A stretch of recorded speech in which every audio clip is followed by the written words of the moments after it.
Hadis yang utuh itu hadis Rasul Shallallahu Alaihi Wasallam yang diterangkan di dalam Al-Quran. La yantiku anil hawa, la yantiku anil hawa, in huwa illa wahyun yuha.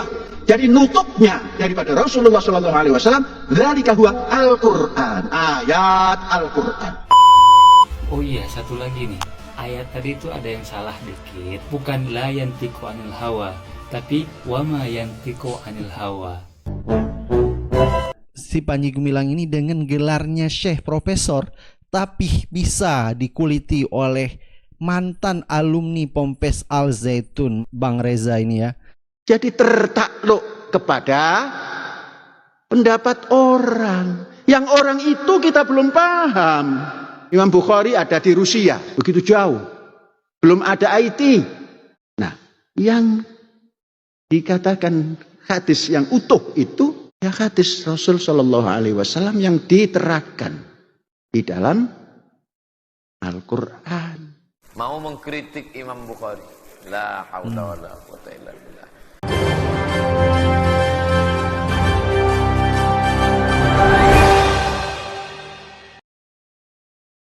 Assalamualaikum warahmatullahi wabarakatuh. Kembali lagi di suara Anda. Baik, hari ini kita akan menampilkan video yaitu Bang Reza yang merupakan alumni Ponpes Al Zaitun mengkuliti habis si Panji Gumilang, di mana Mas Reza ini yaitu membongkar, yaitu sering kita dengar Panji Gumilang ini selalu mengatakan qala Rasulullah sallallahu alaihi wasallam fil Qur'anil Karim. Maksudnya di sini bahwa Al-Qur'an itu adalah perkataan Nabi Muhammad.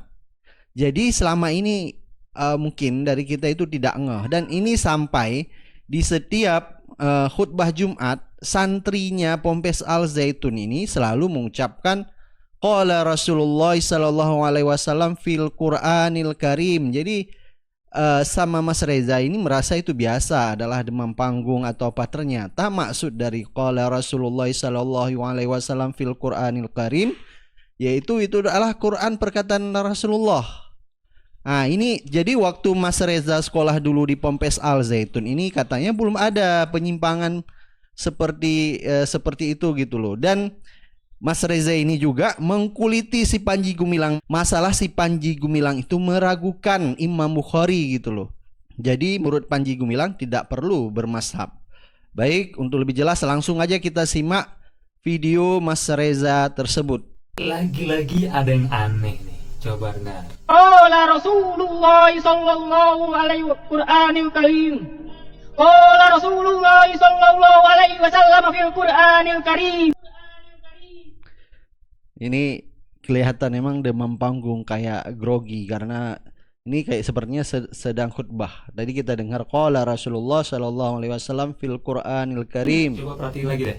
Qala Rasulullah sallallahu alaihi wasallam fil Qur'anil Karim. Ada yang sadar dengan Ini sama kalimat aja. qala Rasulullah sallallahu alaihi wasallam fil Qur'anil Karim, atau yang artinya itu Nabi sallallahu alaihi wasallam bersabda dalam Al-Qur'anul Karim? Awalnya saya kira itu biasa aja, ya paling grogi atau demam panggung, karena saya juga sering di posisi seperti itu. Tapi ternyata, mari kita simak. Hadis yang utuh itu hadis Rasul Shallallahu Alaihi Wasallam yang diterangkan di dalam Al-Quran. La yantiku anil hawa, la yantiku anil hawa, in huwa illa wahyun yuha. Jadi nutupnya daripada Rasulullah Shallallahu Alaihi Wasallam, dzalika huwa Al-Quran, ayat Al-Quran.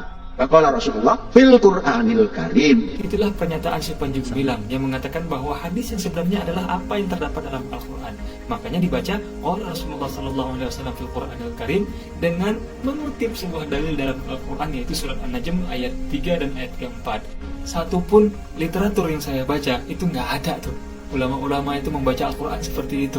Dan silahkan cari di kitab manapun itu, nggak ada yang mengatakan atau nggak ada ulama yang mengatakan bahwasanya Al-Quran adalah perkataan Nabi. Anak SD yang belum sunat juga tahu bahwasanya Al-Quran itu adalah firman Allah Subhanahu Wa Taala yang disampaikan oleh Nabi. Dan dari SD mungkin kita juga sudah diajarkan bahwa redaksi Al-Quran dari Al-Fatihah sampai dengan An-Nas itu adalah murni 100% dari Allah Subhanahu Wa Taala, sehingga dikatakan wahyu. Andainya Al-Quran ini langsung disandarkan kepada Nabi Sallallahu Alaihi Wasallam, berarti Al-Quran itu adalah produknya makhluk, produknya Nabi Muhammad Sallallahu Alaihi Wasallam, dan ini melenceng dan bertentangan dengan akidah Ahlussunnah wal Jamaah. Layaknya seorang itu mengutip perkataan orang lain, quotes misalnya, maka dia harus mencantumkan dari siapa itu kan. Contoh sederhananya kan gini, Pak Joko minta bantu saya untuk menyampaikan pesan ke Bupati, pesannya adalah sarang heo misalnya.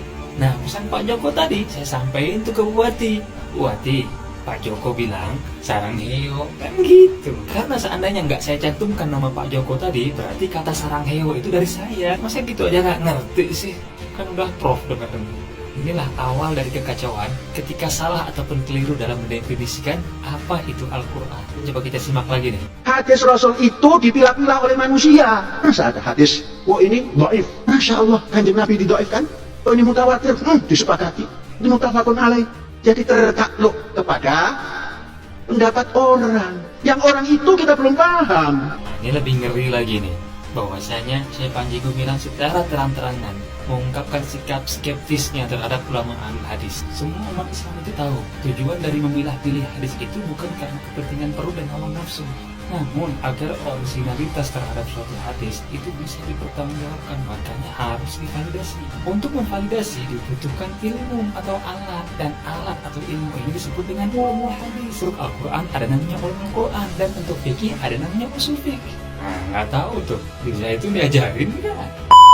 Makanya jangan cuma tahu Sahih Bukhari doang, tapi nggak pernah baca kitab beliau yang memvalidasi para perawi hadis, yaitu At-Tarikhul Kabir. Lebih di situ 12.300-an biografi perawi hadis beliau jabarkan dengan teliti.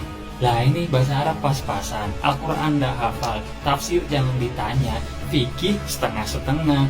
Kok malah ngeraguin kapasitas Imam Bukhari dan Imam Muslim gitu loh, yang sudah diakui secara konsensus oleh semua ulama sebagai kitab paling sahih setelah Al-Quran. Makanya disebut muttafaq alaih. Ikuti cara mikirnya lur. Iya. Akal kita ini harus hor. Ketemu Nabi nggak pernah, ketemu sahabat juga nggak pernah, duduk bareng tabi'in juga nggak mungkin. Kok berani-beraninya nafsirin Al-Quran itu murni pakai akal gitu. Inilah kacaunya ketika seseorang itu memakai akal bebasnya dalam beragama. Padahal Allah itu menciptakan akal bukan untuk mengkritisi wahyu, dalam hal ini Al-Quran dan hadis kan, tetapi Allah ciptakannya akal kita nih untuk mengkonfirmasi kebenaran wahyu. Itu tujuannya. Ujung-ujungnya ketebak lah. Mereka hanya mengakui adanya Al-Quran dan menafikan hadis, karena hadis sudah diintervensi oleh manusia. Itu kata mereka.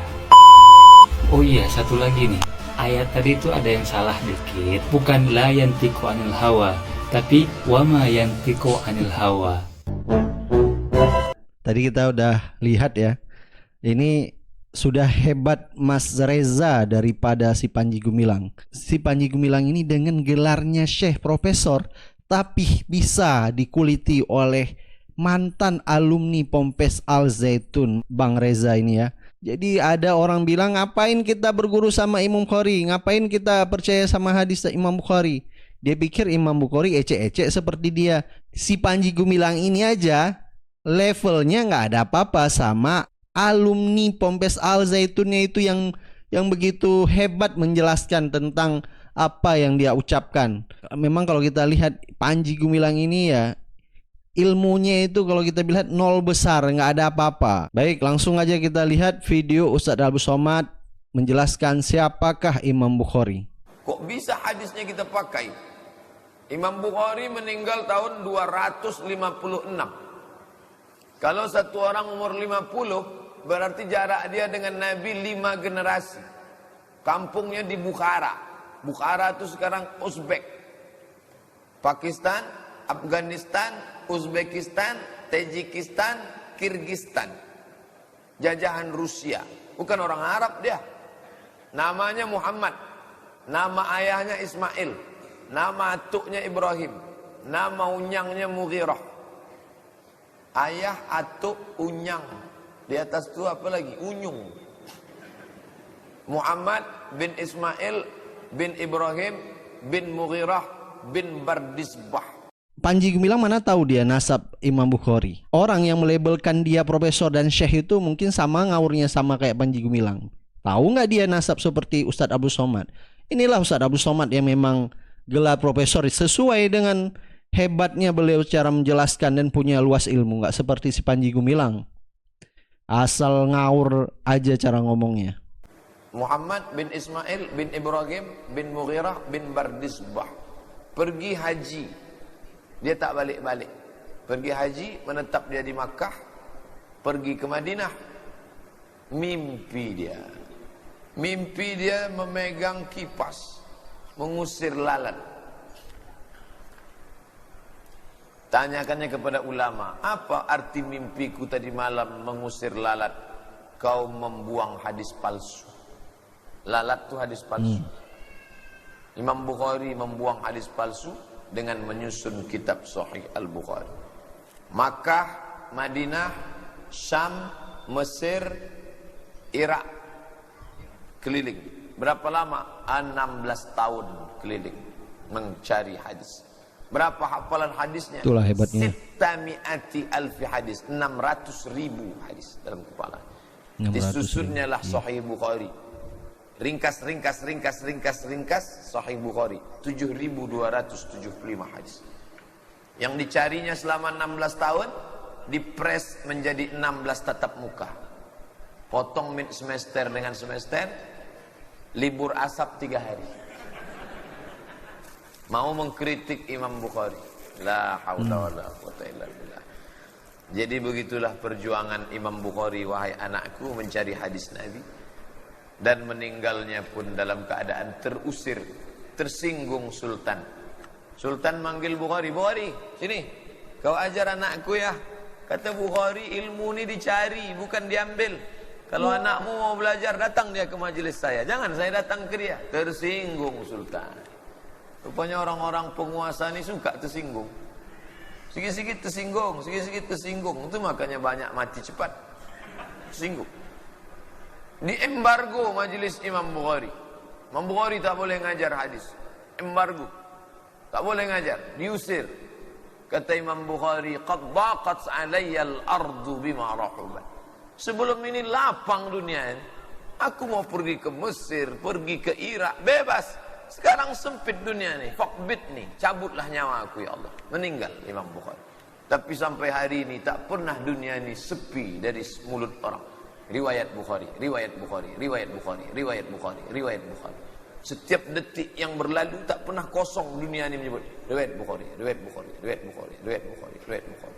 Amal jariah Imam Bukhari. Kitab yang paling bersih daripada hadis palsu, Imam Bukhari.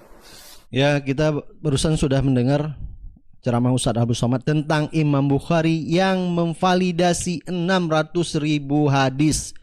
Itulah hebatnya Imam Bukhari. Setiap ada kajian selalu Imam Bukhari, Imam Bukhari, Imam Bukhari. Selalu mengalir pahala jariah buat Imam Bukhari. Beda dengan si Panji Gumilang, hanya bisa mengoceh, yaitu bisa-bisanya dia tidak mempercayai adanya hadis. Cetek banget ilmunya dengan menggelar dirinya Profesor Syekh. Tidak ada apa-apa, sangat jauh dengan Ustadz Abdul Somad. Bukan Ustadz Abdul Somad aja, dengan santrinya tadi ya, dengan mantan alumni Pompes Al Zaitun Bang Reza tadi, jauh sekali.